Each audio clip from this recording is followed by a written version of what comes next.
OG Rose here, and we're going to continue with belonging again, and this is going to be part one. If you haven't listened to the introduction yet, please do so. So in part one, we talk about, to start, how James Hunter in his book, The Death of Character, and he didn't really like the title of that book. I think he wanted something more like The Paradox of Character or something. How he talks about how for character to be possible, it has to be situated in a community, in a very particular, specific community of which sets certain demands on the individual. And in the book, he says character is gone and that it's not going to come back, and he talks about how it's been replaced by values.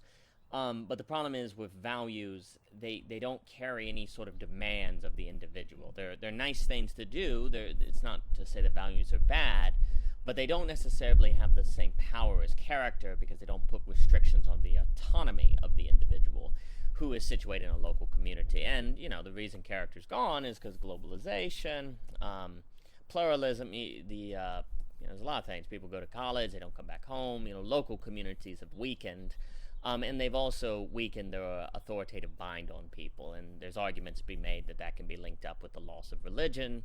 Hunter says in his book that religion isn't necessary, and that's true, but it might be the case that it is practically necessary for most people, that it's probably necessary, even though it's not always necessary. But anyway, so Hunter talks about how character, to be meaningful, needs community.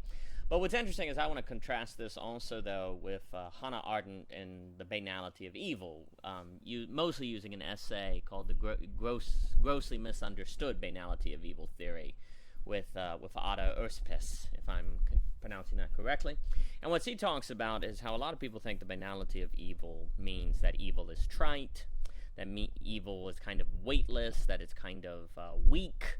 That's not really what Hannah was getting at. The banality of evil is the notion that for real horrific evil to occur, like in Nazi Germany, that evil has to become everyday. It has to be integrated into a routine, something you do, quote-unquote, thoughtlessly. Not because you're mindless, but because it's kind of more like, if you have a job, you get out of bed in the morning at 9, you take a shower, you brush your teeth, and you go to work. You work, you come home, you eat dinner, and so on. There's a kind of a routineness.